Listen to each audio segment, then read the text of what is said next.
Bonsoir à tous et bienvenue dans ce nouveau numéro du 7-8 l'Hebdo, l'émission de la rédaction pour revenir sur l'actualité départementale de la semaine. Voici les titres de ce vendredi 19 janvier.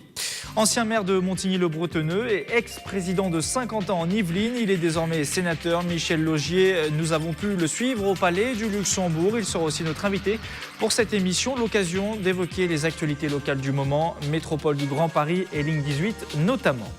Dans le reste de l'actualité, retour sur les vœux en commun des départements des Yvelines et des Hauts-de-Seine, la ministre de la Santé en déplacement à Plaisir ou encore les mairies qui ont désormais la charge du stationnement payant. Pas toujours une bonne nouvelle pour les automobilistes. Plus de 6 mois après les élections législatives, les responsables de la France Insoumise dans les Yvelines se mobilisent à nouveau à travers des réunions ouvertes aux citoyens, organisées comme vous le voyez dans des brasseries ou des lieux publics. Le but, réfléchir à des thématiques qui font l'actualité et faire vivre le mouvement localement. Les explications de Randy Nemoz, militant yvelinois au micro de Nicolas Dandry. Concrètement, donc chacun va présenter pendant 5 ou 10 minutes un sujet. Par exemple, ce soir, je vais présenter la réforme de l'ISF. Et après, on en parle pendant 5-10 minutes et on essaie de créer des arguments ensemble. Voilà. Comment se porte la France Insoumise dans les Yvelines ? Très bien, on s'organise petit à petit et on a beaucoup d'actions qui sont mises en place. On soutient les initiatives locales, notamment les combats des syndicalistes, les combats des salariés dans les entreprises. On va les aider, on les appuie dans leurs manifestations, dans leurs regroupements. On est notamment membre du Front Social. Politique toujours, je vous le disais en titre, les caméras de TV78 ont pu suivre le nouveau sénateur yvelinois Michel Laugier au Palais du Luxembourg. Un changement de décor et de mandat important pour celui qui a été maire de Montigny-le-Bretonneux pendant 13 ans.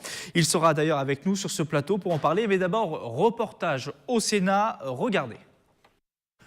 Sous les dorures du Sénat, Michel Laugier discute avec un collègue parlementaire des enjeux du plateau de Saclay. Preuve qu'au Palais du Luxembourg, le local n'est jamais très loin, surtout pour l'ancien maire de Montigny-le-Bretonneux et ex-président de 50 ans en Yvelines. 78, voilà, et là vous avez donc tous les sénateurs du 78. J'ai des contacts réguliers avec les maires des Yvelines et j'ai bien sûr des dossiers sur lesquels je peux m'investir un peu plus parce que je les connais puisque c'est moi qui les ai initiés. Donc aujourd'hui c'est plus facile parce que avant j'avais certaines barrières. Aujourd'hui en tant que parlementaire ça m'ouvre les portes au sommet de l'État. Les portes ouvertes du sommet de l'État et celles très importantes de l'hémicycle sur le siège 159 précisément. Dans ma rangée, je suis au centre, vous voyez, donc je suis bien situé. Au centre d'un lieu emblématique et historique où ont siégé de nombreux ministres et présidents de la République. Ça vous permet aussi de penser à tout ce que vous avez fait pour arriver où vous êtes, tout simplement. Donc voilà, c'est avec un peu de fierté, effectivement, que je me suis installé dans le fauteuil qui était à mon nom. Depuis son arrivée il y a 4 mois au Sénat, Michel Laugier, l'ancien journaliste, s'est notamment vu confier un rapport sur la situation de la presse. Dans un contexte de crise, seul le digital montre une croissance dynamique, mais il ne représente encore en moyenne que 5% du chiffre d'affaires des éditeurs. J'ai procédé pendant plusieurs semaines à des auditions de tous les professionnels du secteur, que ce soit des fédérations, des représentants de journaux, la presse quotidienne, la presse de province aussi. Et là, donc, j'ai rendu un rapport, donc j'ai analysé toute la situation et j'ai donné mon avis sur le budget qui a été proposé. Des enjeux d'ordre national, des auditions de ministres et l'un des plus beaux palais de la République. Finalement, seule la taille de son bureau rappelle à Michel Laugier qu'il est un sénateur fraîchement élu. Et voilà. Et nous sommes donc avec Michel Laugier, sénateur des Yvelines en plateau. Bonsoir. Bonsoir. Le reportage qui vient d'être diffusé termine sur une touche d'humour. Est-ce que c'est vrai? Est-ce qu'on a l'habitude de penser peut-être que la taille du bureau d'un sénateur, c'est en fonction de l'expérience des années passées? Est-ce que c'est vrai au Sénat? Est-ce que c'est en fonction de ça que vous avez peut-être un petit bureau fonctionnel mais pas très grand? Il y a un petit peu de vérité, non. Tout ce qui se passe, c'est qu'en ce moment au Sénat, il y a des travaux importants et bien sûr, on ne peut pas avoir accès à l'ensemble des bureaux puisqu'ils sont en travaux. Donc pour le moment, c'est une situation provisoire et j'espère dans quelques temps pouvoir entrer dans un bureau légèrement plus confortable. Alors, vous avez été élu fin septembre. Dès le mois d'octobre, vous siégiez au Sénat. On l'a rapidement entendu dans notre reportage. Mais dites-nous, comment vit-on ces premières semaines dans cette assemblée, ce palais qui a maintenant 223 ans, le Sénat a 223 ans. Il y a des politiques, on l'a dit, qui sont passés, des présidents et autres. Comment vit ces moments? Alors, c'est des moments qu'on vit de manière assez spéciale pour moi, puisque j'étais toujours maire de Montigny et président de l'agglomération, et je devais aussi faire mon entrée au Sénat.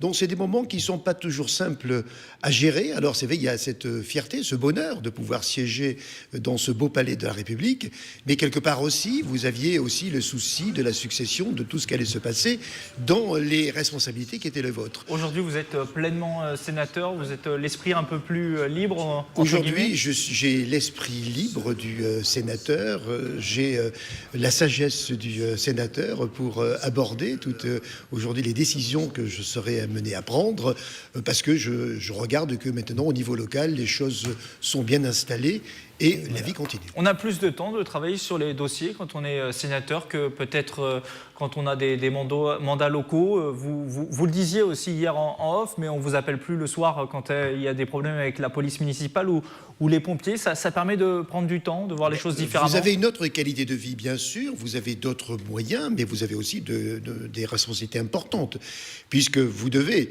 voter la loi, vous devez contrôler le gouvernement, dont ce sont quand même des responsabilités importantes, mais pour ça, bien, il faut effectivement travailler, il faut être investi, et c'est vrai que j'ai un emploi du temps aussi qui est chargé, mais par rapport à ce que je faisais avant, ce n'est pas la même responsabilité qui pèse sur vos épaules, du moins au quotidien et dans l'urgence. Alors forcément, vous avez gardé un ancrage local dû à votre nouvelle fonction, mais aussi parce que vous êtes toujours conseiller départemental, vous n'êtes plus conseiller municipal à Montigny. Pourquoi avoir fait le choix cette fois-ci de garder votre poste au département?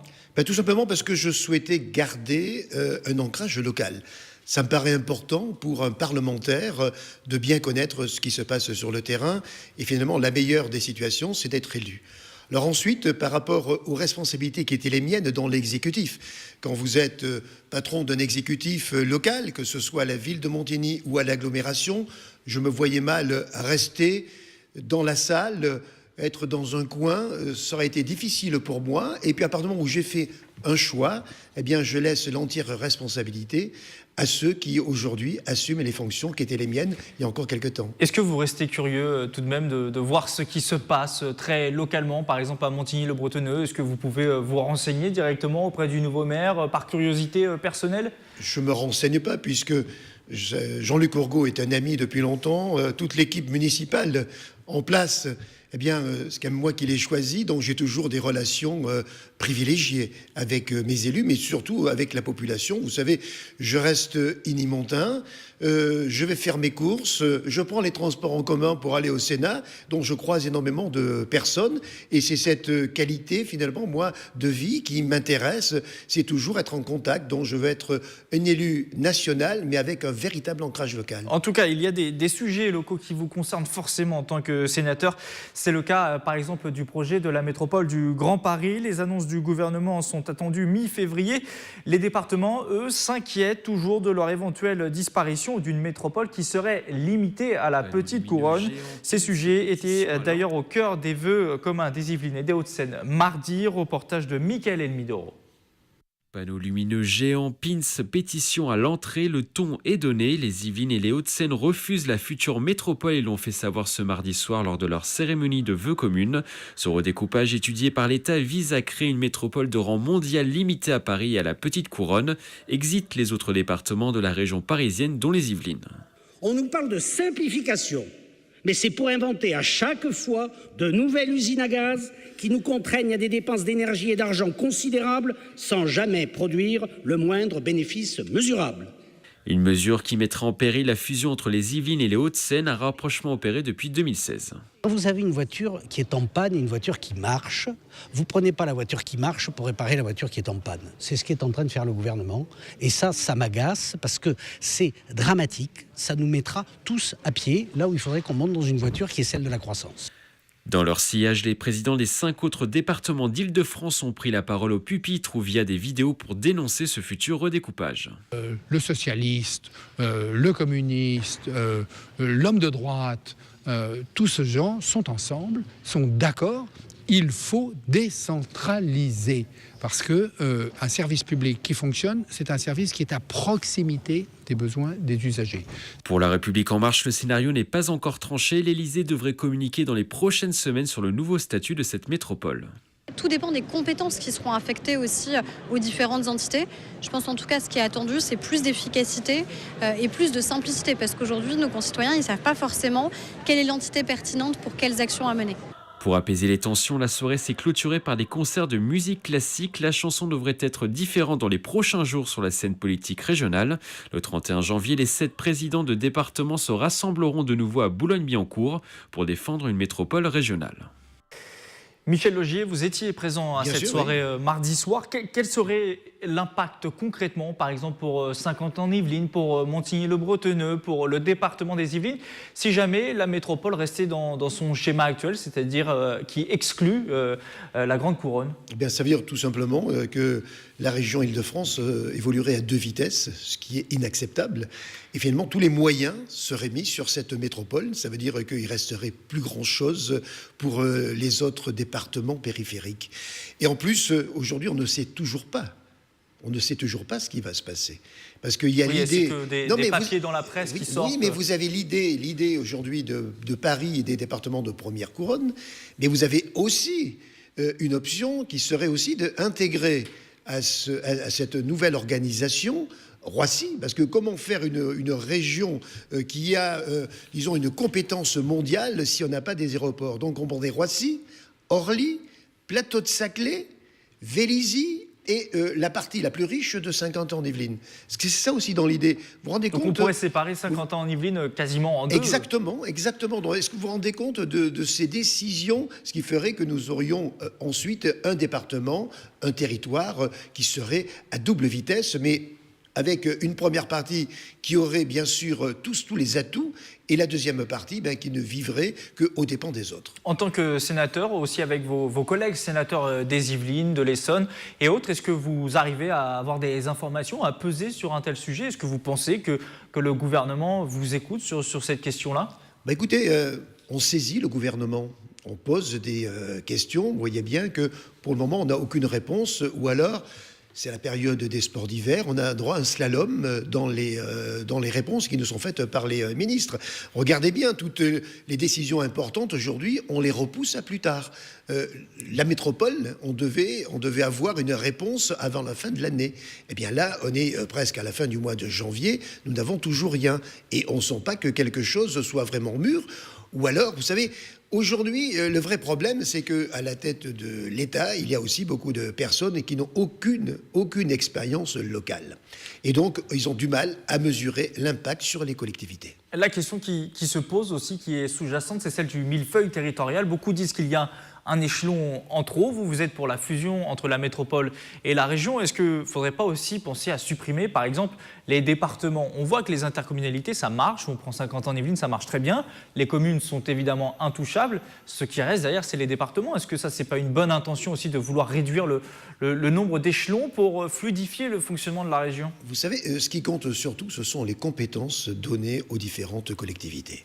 Il y a une collectivité qui est la base même de notre organisation en France, c'est la commune. Auquel les Français tiennent Et là, beaucoup. je veux dire, on ne fera rien et il ne faut absolument pas toucher aux communes. On voit bien, je fais en ce moment la tournée de beaucoup de vœux dans le département des Yvelines, et quand on voit ce que les maires font, le travail, quand on voit tout ce qui est proposé, quand on voit que ça reste l'élément essentiel dans la vie d'un pays, il ne faut pas y toucher. Alors ensuite, après, le département reste aussi reste aussi une instance proche des habitants. Et en plus, on a du mal à voir le lien entre Mantes-la-Jolie et Rambouillet, par exemple, dans les Yvelines. Alors, on comprend le lien entre les Clés-sous-Bois et Magny-les-Hameaux.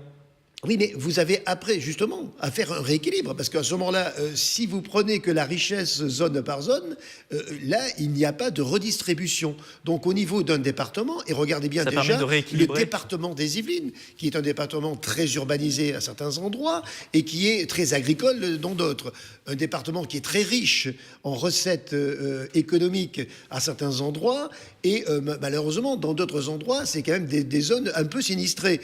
Eh bien, c'est ce rééquilibrage qui compte et je crois que le département est là pour ça parce que ça reste toujours une collectivité de proximité et notamment, bien sûr, dans son rôle au niveau social. Il y a un autre sujet très important qui est évidemment lié à la métropole du Grand Paris, c'est le super métro, aussi appelé le Grand Paris Express. Selon la Cour des comptes, un rapport dévoilé cette semaine, le coût de ce projet monstrueux dérape. On est désormais à 38 milliards d'euros pour construire 200 km de nouveaux métros contre 19 milliards en 2010. Le gouvernement pourrait donc décider d'étaler dans le temps la construction. Écoutez à ce propos la ministre des Transports, elle s'exprimait mardi au Sénat. Justement, on l'écoute. Ce projet est crucial pour la région parisienne et donc il sera mené à son terme. Le schéma d'ensemble n'est pas remis en cause. Il n'est pas question de modifier le schéma global de ce réseau du Grand Paris. Des délais très ambitieux ont été annoncés, des délais dont je ne pense pas qu'on puisse dire qu'ils sont réalistes quand on voit la complexité de construire 200 km de métro automatique en souterrain largement, dans le sol très compliqué du bassin parisien. Alors, il y a une bonne et une mauvaise nouvelle dans ce que dit la ministre. La bonne, c'est qu'on ne touchera pas au schéma, donc la ligne 18 devrait, en tout cas, arriver dans les Yvelines. En revanche, le calendrier, on comprend clairement, même si ce n'était pas encore officiel, qu'il sera repoussé. Est-ce que vous êtes rassuré ou alors c'est pas du tout positif pour vous? Non, moi je suis toujours inquiet. Vous appelez tout à l'heure le slalom, mais vous avez la réponse de la ministre. J'étais dans l'hémicycle quand la question lui a été posée. Eh bien, on voit bien que aujourd'hui, on fuit sur une réponse précise. Vous savez, un étalement du calendrier, ce n'est jamais bon. Ça veut dire qu'ensuite, ce sont d'autres responsables qui devront prendre la décision. On a bien vu ce que ça a donné avec Notre-Dame-des-Landes. Donc là, on est un peu dans 50 ans, Notre-Dame-des-Landes. Oui, mais attendez, vous savez que ça va très vite. La ligne 18, on en parle déjà depuis plus de 10 ans. Donc là, alors ce n'est pas la ligne 18 au départ. Mais en tout cas, on est un peu dans ce schéma-là. Et donc, moi, j'ai pris rendez-vous auprès de la ministre. Je veux avoir une réponse ferme de la ministre. Et je rappelle quand même que lorsque j'étais encore président de l'agglomération de Saint-Quentin, nous avons signé un courrier commun avec le président de la communauté d'agglomération de Versailles-Grand Parc, mon collègue aussi de Paris-Saclay et Pierre Bédier, président du conseil départemental, lettre au Premier ministre, lettre à laquelle nous n'avons jamais eu aucune réponse du Premier ministre. On devrait avoir des réponses normalement mi-février. Oui, mais je pense que la moindre des choses, quand des élus s'adressent au Premier ministre, c'est qu'ils aient une réponse, quelle que soit la réponse. Moi, je n'ai jamais laissé un courrier sans réponse. C'est de la responsabilité politique. Merci Michel Laugier d'être venu en plateau et d'avoir répondu à nos questions plutôt. Je rappelle que vous êtes sénateur d'hiver droite des Yvelines. Bon week-end à vous. Merci encore. Beaucoup. On passe au reste de l'actualité de la semaine.